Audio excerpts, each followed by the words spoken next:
আমার স্বামী বিদেশে যাওয়ার পর থেকে আমার ছোট দেবর বাড়ির সব কাজের দায়িত্ব নিয়েছে। বাড়ির ছোটখাটো কাজ, যেমন মেশিন ঠিক করা, বিদ্যুতের কাজ, সবই ওর উপর। একদিন আমার সেলাই মেশিনে কাপড় আটকে গেল। নিজেই চেষ্টা করলাম ঠিক করতে, কিন্তু কিছুতেই ঠিক হচ্ছিল না। বেশ খানিকটা বিরক্ত হয়ে আমি আমার দেবরকে ডেকে নিলাম।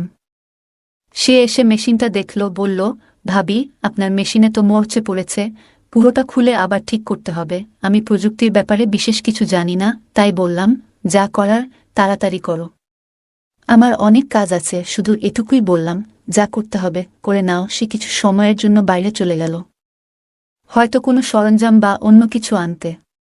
কিছুক্ষণ পরে সে ফিরে এলো এবং বলল, চলুন ভাবি। তার মুখে সামান্য হাসি ছিল, কিন্তু তার চোখে একটা অদ্ভুত ঝিলিক দেখলাম, যা আমার ঠিক বোঝা গেল না।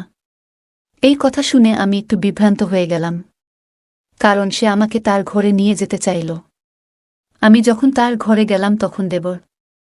আমার নাম পূজা, আমার বয়স 28 বছর। আমি দেখতে অনেক সুন্দর ছিলাম, গায়ের রং ছিল ফর্সা। আমার স্বামী বিদেশে যাওয়ার পর আমার দেবর সব সময় আমার সাথেই থাকত। দিন দিন তার ব্যবহার অনেকটা পরিবর্তন হতে থাকে। একদিন সে আমাকে এমন কিছু বলল, যা শুনে আমি তো অবাক হয়ে গেলাম। বন্ধুরা, আজকের গল্পটা অনেক বেশি স্পেশাল। আশা করছি তোমাদের ভালো লাগবে। গল্পগুলো ভালো লাগলে ভিডিওটি লাইক, শেয়ার এবং চ্যানেলটি সাবস্ক্রাইব করো প্লিজ। বিয়ের পর থেকেই সংসারে টানাপোড়েন ও প্রতিদিনের খরচের বোঝা ধীরে ধীরে আমার উপর পড়তে শুরু করল। বাড়ির অবস্থাও এমন ছিল না যে কোনো সাহায্য ছাড়া চলতে পারব। বাধ্য হয়ে একদিন নিজেকে বললাম, কিছু একটা করতে হবে। যদিও আমি পড়াশোনায় তেমন কিছু জানি না, কোথাও চাকরি পাওয়া সম্ভব ছিল না, তাই ভাবলাম মহল্লার মহিলাদের কাপড় সেলাই করা শুরু করব। পুরনো সেলাই মেশিনটা, যা বিয়েতে পাওয়া দান উপহার হিসেবে এক কোণায় পড়েছিল, তা পরিষ্কার করতে লাগলাম। এরপর পাড়ায় জানিয়ে দিলাম, যাদের কাপড় সেলাই করতে হবে তারা আমার সাথে যোগাযোগ করতে পারে। ধীরে ধীরে খবর ছড়াতে লাগল, আর কিছু দিনের মধ্যেই বেশ কয়েকটি অর্ডার আসা শুরু হলো। পাড়ার মহিলারা তাদের সালোয়ার, ওড়না, ব্লাউজ সেলাই করাতে আমার কাছে আসতে লাগল। কাজটা ভালোভাবে করতে শিখে গেলাম, আর এই সেলাইয়ের মাধ্যমেই সংসারের খরচ চালাতে শুরু করলাম। সেলাই করতে করতে প্রায় আমার বাড়িতে মহিলারা ভিড় করত। কারো মাপ নেওয়া, কারো ফিটিং ঠিক করা, কেউ আবার পুরনো কাপড় নতুন ফ্যাশনে সেলাই করাতে চাইত, আর কেউ কেউ শুধুই মন খুলে গল্প করতে আসত। ধীরে ধীরে এই সেলাইয়ের কাজের সঙ্গে তাদের সঙ্গেও এক ধরনের সম্পর্ক গড়ে উঠল। তারা আমাকে তাদের মনের কথা বলত, সমস্যার কথা শেয়ার করত। এতে আমিও এক ধরনের সান্ত্বনা পেতাম, একটা উদ্দেশ্য খুঁজে পেলাম দিনভর ব্যস্ত থাকার, নিজের কষ্ট ভুলে থাকার। সেলাইয়ের কাজ বাড়তে লাগল। এক মহিলা কাপড় দিতে আসলে আরেকজন নিতে চলে আসত। আমার নিজের সন্তান ছিল না, তাই এই কাজের জন্য বাড়িটা সবসময় মহিলাদের হাসিতে ভরে থাকত। ওদের হাসিঠাট্টা আর গল্পে আমার বাড়িতে যেন নতুন করে জীবনের প্রাণচাঞ্চল্য ফিরে এলো। কাজের সাথে সামান্য আয়ও হচ্ছিল, যা আমার জন্য এক প্রকার স্বস্তি নিয়ে এলো। কিছু মাসের মধ্যেই আমার সেলাইয়ের দক্ষতার কথা আশেপাশের এলাকাতেও ছড়িয়ে পড়ল। এবার দূরের মহল্লা থেকেও মহিলারা তাদের কাপড় সেলাই করাতে আসতে লাগল। কাজের চাপ এতটাই বেড়ে গেল যে একা সামলানো মুশকিল হয়ে পড়ল। প্রতিদিন ঘন্টার পর ঘন্টা মেশিনের সামনে বসে কাজ করতে করতে কাঁধ ব্যথা করতে শুরু করল। এমনকি আঙুলগুলোতেও ব্যথায় ফুলে যেত। শেষে পাড়ার কয়েকজন মেয়েকে সাহায্যের জন্য ডেকে নিলাম, যারা সেলাই শিখতে আগ্রহী বা কিছু আয় করতে চায়। আমি বললাম তারা যেন নিজেদের সেলাই মেশিন নিয়ে এসে আমার সাথে কাজ করে। এর বিনিময়ে তারা সেলাই শিখবে এবং সামান্য পারিশ্রমিকও পাবে। কেউ কেউ সেলাই মেশিন প্রথমবার ধরেছিল। ধৈর্য ধরে তাদের কাপড় ঠিক করে বসানো, সুতো লাগানো এবং সোজা সেলাইয়ের কৌশল শেখাতাম। তাদের আশায় আমার কাজ অনেক হালকা হয়ে গেল। এখন বাড়িটা আরও প্রাণবন্ত লাগত। ওরা হাসত, গল্প করত, আর মাঝে মাঝে আমার সাহায্যে নতুন কিছু ডিজাইন শিখত। তাদের সাথে আত্মীয়তার মতো একটা সম্পর্ক গড়ে উঠেছিল। আমি তাদের সেলাই মেশিন চালানো শেখাচ্ছিলাম, আর ধীরে ধীরে কাজও দিতে শুরু করলাম। তবে নতুন বলে প্রায় ভুল করত, কখনো মেশিনে কাপড় আটকে যেত, কখনো সুতোর গিঁট ছিঁড়ে যেত বা আঙুল ফুটত। প্রতিদিনই মেশিনের সমস্যা হতো, আর ঠিক করাতে আমার অনেকটা সময় চলে যেত। একদিন তাদের মধ্যে এক মেয়ের মেশিন আবার নষ্ট হয়ে গেল। কাপড় মেশিনে আটকে গেল। আমি নিজে থেকে চেষ্টা করলাম ওর মেশিনটা ঠিক করতে, কিন্তু সফল হলাম না।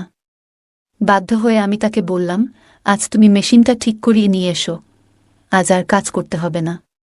মেয়েটি চলে যেতে প্রস্তুত হচ্ছিল। তখনই আমার দেবর বাড়িতে দুপুরের খাবারের জন্য এলো। আমি রান্নাঘরে গিয়ে তার জন্য খাবার গরম করতে লাগলাম। জানালা দিয়ে তাকিয়ে দেখি আমার দেবর সেই মেয়েটির সঙ্গে কিছু কথা বলছে। আমার দেবর মেয়েটিকে জিজ্ঞাসা করল, তুমি এত তাড়াতাড়ি ছুটি নিয়ে বাড়ি যাচ্ছ কেন? মেয়েটি বলল, আমার সেলাই মেশিনে কাপড় আটকে গিয়েছে, তাই মেশিন নষ্ট হয়ে গেছে। ভাবি নিজেই ছুটি দিয়েছেন, কাল বাইরে থেকে ঠিক করিয়ে তারপরই কাজে আসব। মেয়েটির কথা শুনে আমার দেবর বলল, আরে বাইরে গিয়ে ঠিক করানোর কি দরকার, যখন বাড়িতেই লোক আছে। দেবরের কথা শুনে মেয়েটি থেমে গেল।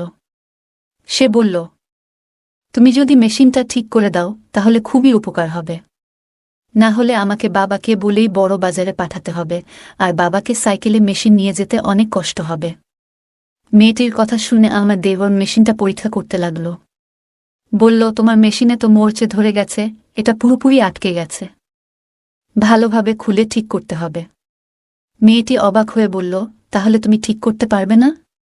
দেবর হেসে বলল, না না, আমি এই কাজ ভালোই জানি। মেয়েটি খুশি হয়ে পাশে বসে পড়ল এবং বলল, আমার একটা সেলাইয়ের কাজ করতে হবে, তাড়াতাড়ি করে দাও প্লিজ। দেবর তখন বলল, মেশিনটা আমার ঘরে নিয়ে এসো, আমি ওখানেই ঠিক করব। মেয়েটি একটু দ্বিধায় পড়ে গেল। তখন দেবর বলল, আমার সব সরঞ্জাম ঘরেই আছে, তাই মেশিন ঠিকঠাক করার জন্য ওখানে নিয়ে যেতে হবে। দেবর বলল, আমি ঘরেই ঠিক করে দিচ্ছি। মেয়েটি মেশিন নিয়ে তার ঘরে গেল। আমি খাবার গরম করে বাইরে রাখলাম, কিন্তু অনেকক্ষণ কেটে গেলেও দেবর এবং সেই মেয়েটি ঘর থেকে বের হচ্ছিল না। দুজনেই তরুণ, তাই চিন্তায় পড়ে গেলাম। কিছুক্ষণ অপেক্ষা করলাম, কারণ দেবর এর উপর সন্দেহ করতে চায়নি। তবু দীর্ঘ সময় পর ধৈর্য হারিয়ে অবশেষে দেবর এর ঘরের দিকে যাওয়ার সিদ্ধান্ত নিলাম। ঠিক তখনই মেয়েটি সেলাই মেশিন নিয়ে বাইরে বেরিয়ে এসে বলল, ভাবি, মেশিন ঠিক হয়ে গেছে। ওর কথা শুনে আমারও স্বস্তি হল এবং আমরা নিজেদের কাজে ফিরে গেলাম। কিন্তু আমি মনে মনে ভাবছিলাম, দেবর এতক্ষণ ঘরে কি করছিল। কিছুক্ষণ পরে দেবরও ঘর থেকে বেরিয়ে এসে বিছানায় বসে খাবার খেতে লাগল। পাশের বাড়ির বিয়ের জন্য প্রচুর কাপড় সেলাইয়ের অর্ডার পেয়েছিলাম, আর সময় খুব কম ছিল বলে কিছুটা দুশ্চিন্তায় ছিলাম। কিন্তু দেবর দ্রুত মেজেটির মেশিন ঠিক করে দেওয়ায় কাজ সহজ হয়ে গেল। খাওয়া শেষ করে দেবর মজা করে বলল, যার মেশিন নষ্ট হবে আমি আছি। আমি হেসে উঠলাম। এই সেলাই কাজ থেকে এখন বেশ ভালো আয় হচ্ছিল, তাই মনও বেশ ভালো ছিল। বিয়ের 9 বছর কেটে গেছে, আর স্বামী বিয়ের কিছুদিন পরই বিদেশে কাজের জন্য চলে গিয়েছিল। প্রায় 3 বছর ধরে সে দুবাইতে আছে। 6 মাস বা বছরে একবার ফিরত, ছুটি পেলেই স্বামী বাড়িতে আসত, সপ্তাহখানেক থেকে আবার দুবাই ফিরে যেত। বাড়িতে শ্বশুর শাশুড়ি আর এক দেবর ছিল। শ্বশুর শাশুড়ি ছিলেন বয়স্ক এবং প্রায় অসুস্থ থাকতেন, দিনের বেশিরভাগ সময় নিজেদের ঘরেই থাকতেন। দেবর খুবই ভালো ছেলে ছিল, বয়স মাত্র 20 হলেও সে নিজেই একটি দোকান খুলেছিল, যেখানে মেশিন মেরামতের কাজ করত। আমি ওকে বলতাম, তুমি এখনো ছোট, পড়াশোনা করাটাই দরকার, কিন্তু সে বলতো, ভাবি, সংসার তো চলাতে হবে, কতদিন আর সব দায়িত্ব ভাইজের উপর ফেলে রাখা যাবে? ভাই বিদেশে আছে, বাড়িটাও ভাড়ার, মা বাবা অসুস্থ, তাই আমাকে কাজ করতেই হবে। সাধারণত দেবর দিনের বেশিরভাগ সময় দোকানেই থাকত, তবে মাঝে মধ্যে বাড়িতেও আসত, আর আমি নিশ্চিন্তে থাকতাম। দেবর বাড়িতে এলেই এখানে ওখানে ছোটখাটো কাজগুলো করে দিত।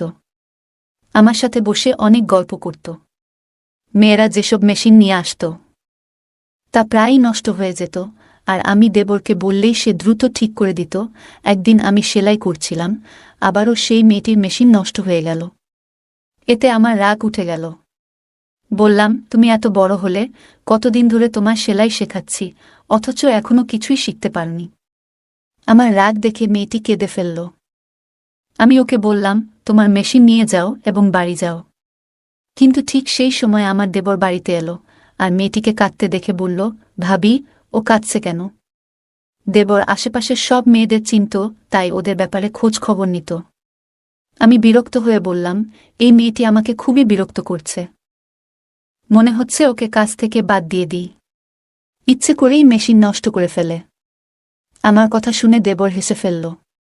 আমি রাগের মধ্যে ছিলাম, তাই ওকে একটু বকাও দিলাম। দেবর বলল, ভাবি, এর কোনো দোষ নেই, আজকালকার মেশিনগুলোই এমন সহজে খারাপ হয়ে যায়। পুরনো দিনের মেশিন কিনলে তার অনেক বছর পর্যন্ত কোনো সমস্যা হতো না। এখন তো সবকিছুই লোকাল মানের। দেবরের কথা শুনে আমি ওর দিকে তাকালাম।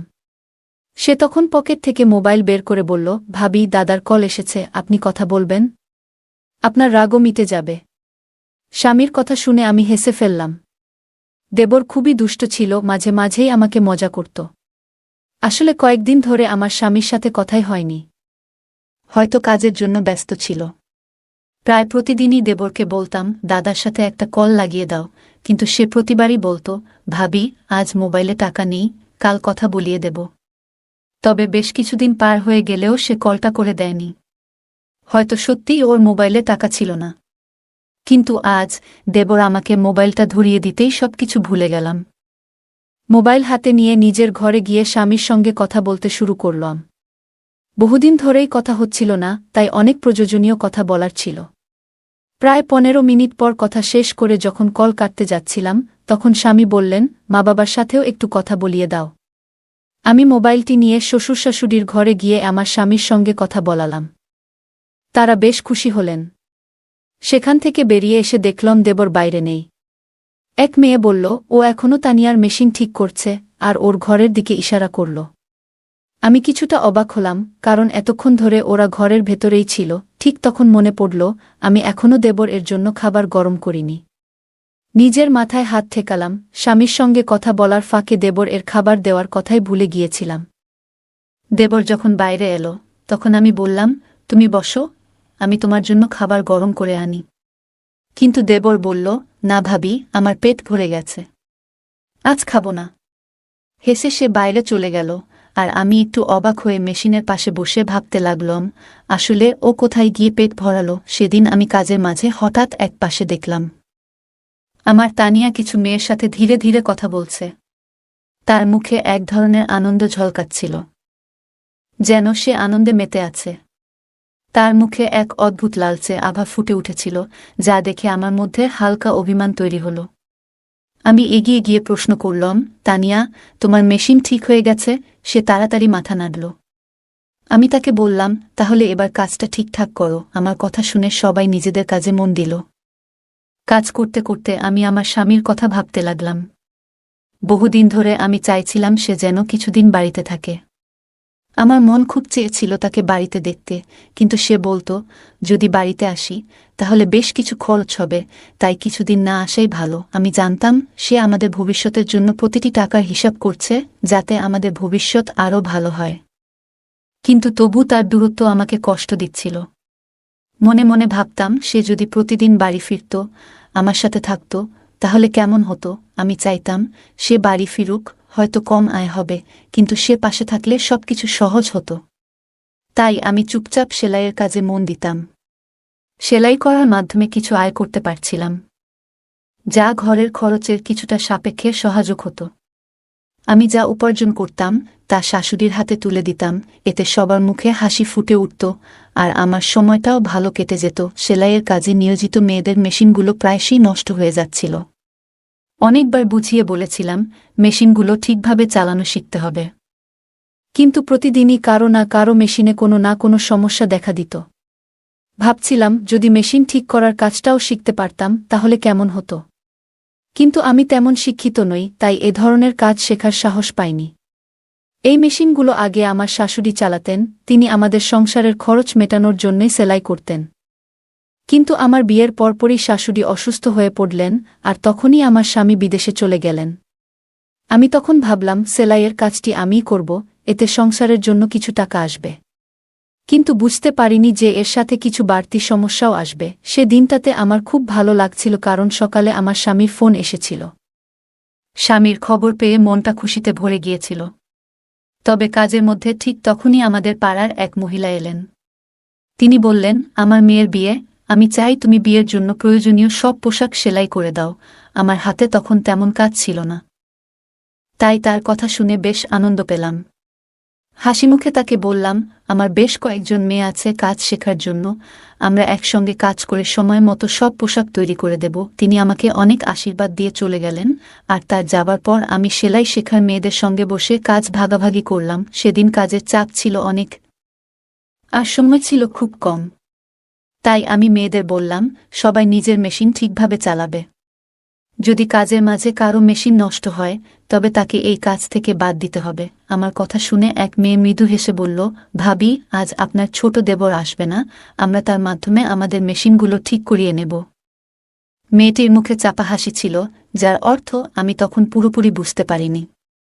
আমি তখন কাপড়গুলো যাচাই করছিলাম, তাই বললাম, হ্যাঁ ঠিক আছে, দ্রুত মেশিনগুলো ঠিক করে নাও। এই কথায় সবাই যেন খুশি হয়ে উঠল। দুপুরে ছোট দেবর এলে মেয়েরা তার চারপাশে ঘিরে ধরল। সে বলল, আমি কি সব মেশিন ঠিক করার দায়িত্ব নিয়েছি? যাও, অন্য কারো কাছে নিয়ে যাও। তবু হাসতে হাসতে সে তাদের সাহায্য করতে লাগল। আমি এই দৃশ্য দেখে মৃদু হেসে ফেললাম, আর মেয়েরা একটু মন খারাপ করল। তারপর মেয়েরা মজার ছলে বলল, আমরা তো তোমার জন্যও কিছু করতে চাই, আমরা তো বিনিময়ে কিছু দিতে চাই। হাসতে হাসতে আমার ছোট দেবর বলল, আচ্ছা, তাহলে কিছু দিতেই হবে। তখন এক মেয়ে বলে উঠল, যেদিন তোমার বিয়ে হবে, আমরা তোমার বউয়ের জন্য সেরা পোশাকটি সেলাই করে দেব। তার কথা শুনে আমার দেবর হেসে বলল, তোমরা সবাই বেশ চালাক। প্রতিদিন কারো না কারো মেশিন ঠিক করি, আর শেষমেশ বিয়ের দিনে শুধু একটা পোশাক সেলাইয়ের প্রতিশ্রুতি। দেবর এর কথা শুনে আমি হেসে উঠলাম। সে বলল, তোমাদের সেলাই এখনও পুরোপুরি নিখুঁত নয়, তাই মাফ করো, আমার ভাবি আমার হবু স্ত্রীর জন্য পোশাক বানাবে। কথাটি বলে সে আমার দিকে তাকাল। আমি হেসে মেয়েদের বললাম, আমার ছোট দেবর এখনও খুব ছোট। তখন এক মেয়ে অবাক হয়ে বলল, ভাবি, কিন্তু ও তো দেখতে বেশ লম্বা। আমার দেবর মজার ছলে আমার দিকে তাকিয়েছিল, যেন আমার জবাব শোনার জন্যই অপেক্ষা করছিল। আমি জানতাম সে আসলে বয়সে বেশ তরুণ, পরিবারের দায়িত্ব নেয়ার জন্য সে প্রস্তুত নয়। আর্থিক পরিস্থিতিও তেমন ভালো নয়। আমার স্বামীও বিয়ের পর আমাদের ভবিষ্যৎ গড়ার জন্য দূরে চলে গিয়েছিল। আমিও চেয়েছিলাম না যে ভবিষ্যতে আমার দেবরের স্ত্রীও একই দূরত্বের কষ্টে থাকুক। তাই আমি বললাম, লম্বা হয়েছে বলে বিয়ে করতে হবে এমন কোনো কথা নেই। বিয়ের জন্য আরও অনেক প্রস্তুতির প্রয়োজন। ওর বিয়ে হতে এখনো কয়েক বছর বাকি। আমার কথা শুনে দেবর হেসে উঠল। এরপর আমি মেয়েদের দিকে ফিরে বললাম, চলো, এবার সবাই কাজে মন দাও। আমি দেবরের জন্য খাবার গরম করে নিয়ে আসি। এ কথা বলে আমি রান্নাঘরে গিয়ে তার জন্য খাবার গরম করতে লাগলাম। মেয়েরা নিজেদের কাজ নিয়ে আবার ব্যস্ত হয়ে গেল। আমি আমার দেওরের ঘরে যাচ্ছিলাম, কারণ জানি না কিভাবে, কিন্তু ও মেশিনগুলোতে এক ধরনের জাদু করত, আর সবকিছু ঠিকঠাক হয়ে যেত। সেদিনও সে মেয়েদের সেলাইয়ের মেশিনগুলো সারিয়ে দিয়ে নিজের কাজে চলে গেল। পরের দিন প্রচুর কাজ ছিল, তাই কাউকে কাজ থেকে সরতে দিলাম না। দেবরও সেদিন বাড়িতে আসেনি, আর কাজের চাপ এত বেশি ছিল যে আমিও ব্যস্ত ছিলাম। মনে মনে ভেবেছিলাম, কাজের ফাঁকে নিজের বাবা মার বাড়িতে কিছুদিন যাব। কতদিন যাব ভাবছি, কিন্তু হঠাৎ একটা বিপদ এলো। আমার মেশিনটি খারাপ হয়ে গেল, আর কাপড়ের বিশাল স্তূপ পড়ে রইল। আমি চাইছিলাম না যে এত দামি কাপড় মেয়েদের দিয়ে সেলাই করাই, কারণ তাদের কাজের মধ্যে এখনও সূক্ষ্মতা আসেনি। সকালে মেশিনটি একদম কাজ করছিল না। মেয়েরা আমার চিন্তিত মুখ দেখে বলল, ভাবি, আপনি চিন্তা করবেন না, আপনার দেবর আছে, সে তো আপনার মেশিন ঠিক করেই দেবে। এই কথা শুনে মেয়েরা নিজেদের মধ্যে ফিসফিস করে কথা বলতে লাগল, যা আমি ঠিক বুঝে উঠতে পারলাম না। কয়েকদিন ধরে লক্ষ্য করছিলাম, দেবর সারা দিন বাইরে থাকত, কিন্তু দুপুরে খাবার খেতে এলেই মেয়েরা যেন কোনো বাহানায় তার আশেপাশে ঘুরঘুর করত। সবার কাজ ছেড়ে যেন তার উপস্থিতিতে একটু আনন্দ খুঁজে পেত। এমন সময় আমি নিজেই উঠে দাঁড়ালাম কাজ দ্রুত শেষ করার জন্য। সেদিন কাজের চাপ এত বেশি ছিল যে মেয়েদের আচরণে খুব একটা খেয়াল করতে পারিনি। কিন্তু যখন থেকে আমার দেবর মেয়েদের মেশিনগুলো ঠিক করে দিতে শুরু করল, তখন থেকে তারা প্রায় প্রতিদিন কাজ শেষে কিছু না কিছু খাবার নিয়ে আসতে লাগল। শুরুতে ভাবতাম ওরা হয়তো আমার জন্যই এসব নিয়ে আসে, কিন্তু পরে বুঝতে পারলাম এসব খাবার আসলে আমার দেবর এর জন্যই আনা হচ্ছিল। বিশ্বাসটা বুঝতে পেরে আমি ওদের একটু বকাও দিলাম। বললাম, আমার মেশিন খারাপ হয়েছে, অথচ তোমরা সবাই বসে আছো কেন? আমার কথা শুনে তারা চুপচাপ নিজেদের কাজে ফিরে গেল, আর আমি অপেক্ষা করতে লাগলাম দেবর কখন বাড়ি ফিরে আসবে। দুপুরেই তার বাড়ি ফেরার কথা, কিন্তু তখন পর্যন্ত ধৈর্য ধরে অপেক্ষা করতে লাগলাম। আমার কাছে কোনো মোবাইল ছিল না, আর আমি মোবাইল চালাতেও জানতাম না। তাই ফাঁকা সময়টা কাটানোর জন্য রান্নাঘরে গিয়ে কিছু সবজি কেটে বসেছিলাম। তখনই শুনতে পেলাম তানিয়া মৃদুস্বরে আরেক মেয়েকে বলছে, ভাবির বদলে যদি আমার মেশিনটাই আজ নষ্ট হতো। কথাটা শুনে আরেক মেয়ে চুপিসারে হাসি চেপে ফেলল, আর আমি তানিয়ার দিকে অবাক হয়ে তাকিয়ে রইলাম। ওর চোখে এক ধরনের আকাঙ্ক্ষা ছিল। হঠাৎ মনে পড়ল তানিয়ার মেশিনই প্রথম নষ্ট হয়েছিল, আর সেই কারণেই আমার দেবর তার মেশিন ঠিক করার জন্য নিজের ঘরে নিয়ে গিয়েছিল। এই পুরো ব্যাপারটা আমাকে একটু চিন্তায় ফেলে দিয়েছিল। দুপুরের দিকে আমার দেবর বাড়ি এলো। আমি তার জন্য অপেক্ষা করছিলাম। সে বাড়িতে পা রাখতেই আমি বললাম, আজ আমার সেলাই মেশিনটা নষ্ট হয়ে গেছে, তাড়াতাড়ি এটা ঠিক করে দাও। আমি মেশিনের দিকে ইশারা করলাম, আর সে একবার আমার দিকে তাকিয়ে মেশিনের কাছে গেল। আমি বললাম, আগে ঠিকঠাক কাজ করছিল, কিন্তু আজ সকালে দেখি কাপড় আটকে যাচ্ছে। দেবর মেশিনটা চালিয়ে দেখে বলল, ভাবি, আপনার মেশিনে তো মরচে ধরেছে। পুরোটা খুলে আবার ঠিক করতে হবে। আমি প্রযুক্তির ব্যাপারে বিশেষ কিছু জানি না, তাই বললাম, যা করার তাড়াতাড়ি করো। আমার হাতে অনেক কাজ জমে আছে, দেরি হলে আর সেই পাড়ার মহিলা কাজ নিয়ে আসবেন না। আমার কথা শুনে দেবর আশ্বস্ত করে বলল, ভাবি, আপনি চিন্তা করবেন না, আমি আছি তো, আমি ঠিক করে দিচ্ছি। এটা বলেই দেবর মেশিনের বিভিন্ন অংশ খুলতে শুরু করল। কিছুক্ষণ পর সে বলল, ভাবি, এভাবে ঠিক হবে না, মেশিনটা আমার ঘরে নিয়ে যেতে হবে। তার কথা শুনে আমি একটু অবাক হলাম। জিজ্ঞেস করলাম, ভেতরে এমন কি আছে যা এখানে নেই? আমার প্রশ্নে সে কিছুটা অপ্রস্তুত হয়ে বলল, ভাবি, আমার সমস্ত টুলস ভেতরেই রাখা, তাই মেশিন সেখানে নিয়ে যাওয়া ছাড়া আর কোনো উপায় নেই। তখন আমি বললাম, আমি তোমার সমস্ত টুলস বাইরে নিয়ে আসি। কিন্তু সে বলল, ভাবি, সেগুলো খুব ভারী, আপনি একা তুলতে পারবেন না। মেশিন ঠিক করাতে চাইলে ঘরেই নিয়ে যেতে হবে। তার কথা শুনে আমি কিছুটা অস্বস্তি অনুভব করলাম, কারণ আজই আমার মেশিনটি ঠিক করানো দরকার ছিল। তারপর কোনো উপায় না দেখে মেশিনটি তার ঘরে নিয়ে যাওয়ার জন্য রাজি হলাম। অবশেষে দেবর এর কথা মতো আমি মেশিন নিয়ে তার ঘরে গেলাম, কিন্তু সেখানে সে এমন একটি কথা বলল, যা শুনে আমি অবাক হয়ে বাইরে বেরিয়ে এলাম। তার কথাগুলো কিছুতেই মেনে নিতে পারছিলাম না, কারণ আমি তার ভাবি। দেবর তখন দোকানে চলে গেল, আর আমি সোজা শ্বশুর শাশুড়ির ঘরে গেলাম এবং তাদের পুরো ঘটনাটি বললাম। শাশুড়ি বললেন, ছোট ছেলে না বুঝে হয়তো এভাবে বলেছে, আমরা তাকে বুঝিয়ে দেব। কিন্তু আমি বললাম, আপনারা যাকে ছোট বলছেন সে এখন প্রাপ্তবয়স্ক, এরকম কিছু ঘটার আগেই ওর জন্য কোনো ভালো মেয়ে দেখে বিয়ে ঠিক করে ফেলা উচিত। শাশুড়ি চিন্তিত হয়ে বললেন, কিন্তু মেয়ে কোথায় পাব? আমি হাসি চাপিয়ে বললাম, এই নিয়ে ভাববেন না, আপনার ছোট ছেলে ইতিমধ্যেই নিজের পছন্দের মেয়েটিকে ঠিক করে ফেলেছে। আমি শাশুড়িকে তানিয়ার কথা জানালাম। শাশুড়ি ও শ্বশুর অবাক হয়ে তাকালেন। পরের দিন তারা দেবরের সঙ্গে কথা বললেন, এবং যখন তানিয়ার প্রসঙ্গ তুললেন, দেবর যেন সেই কথার জন্যই অপেক্ষায় ছিল। সে হাসিমুখে আমার দিকে তাকিয়ে জানিয়ে দিল যে সে রাজি। কিছুদিন পর আমি নিজেই তানিয়ার বাড়িতে গিয়ে তাদের সঙ্গে এ বিষয়ে কথা বললাম। তাদেরও আপত্তি ছিল না। কয়েক মাসের মধ্যেই আমার দেওরের বিয়ে সম্পন্ন হয়ে গেল। এই ঘটনায় বুঝেছিলাম, ছেলেরা যখন নিজেরা সিদ্ধান্ত নেয়া, তখন তাদের পথ দেখানোই ভালো। ছেলে বা মেয়ে যখন প্রাপ্তবয়স্ক হয়ে যায়, তখন তাদের বিয়েতে দেরি না করাই ভালো, না হলে নানা সমস্যা দেখা দিতে পারে। তানিয়া যখন আমাদের বাড়িতে বউ হয়ে এলো, তখন সে আমার সঙ্গে মিলে সেলাইয়ের কাজে হাত লাগাল। আমাদের বাড়ির আয়ও এতে দ্বিগুণ হল। গল্পের মূল চরিত্র পূজার জীবন নানা চ্যালেঞ্জে পূর্ণ। বিয়ের পর সংসারের আর্থিক অবস্থা খারাপ দেখে সে নিজে কিছু করার সিদ্ধান্ত নেয়া। এই গল্প আমাদের শেখায় যে আমাদের পরিস্থিতি উন্নতির জন্য সর্বদা পরিশ্রম করতে পিছিয়ে পড়া উচিত নয়। পূজা উচ্চশিক্ষা না থাকা সত্ত্বেও সেলাইয়ের মাধ্যমে সংসারের খরচ চালাতে শুরু করে, যা প্রমাণ করে যে সীমিত সম্পদেও পরিশ্রম আর ইচ্ছাশক্তি থাকলে নিজেকে প্রতিষ্ঠিত করা সম্ভব। পূজার জীবন নানা কঠিন পরিস্থিতির মধ্য দিয়ে গেছে। স্বামী বিদেশে কাজ করতে যাওয়ার পর সংসারের দায়িত্ব তার উপরই এসে পড়ে। তবু সে হার মানেনি এবং জীবনে একটি ইতিবাচক মনোভাব বজায় রেখেছিল। ধৈর্য এবং পরিস্থিতির সঙ্গে মানিয়ে চলার দক্ষতা খুবই গুরুত্বপূর্ণ, যা পূজা আমাদের শেখায়। সে আমাদের দেখায় যে কঠিন পরিস্থিতিতেও ইতিবাচক থেকে সমাধান খুঁজে বের করা যায়। সেলাইয়ের কাজ বাড়তে থাকলে পূজার মাথায় পাড়ার মেয়েদের সাহায্য নেওয়ার ভাবনা আসে। সে তাদের সেলাই শেখায় এবং আয়ের সুযোগ দেয়। এতে বোঝা যায় আশেপাশের মানুষদের সহায়তা করলে অনেক সমস্যা সহজে সমাধান করা যায়। পূজা এই উদ্যোগের মাধ্যমে অন্যদের আয়ের পথ তৈরি করে, যা অনুপ্রেরণামূলক।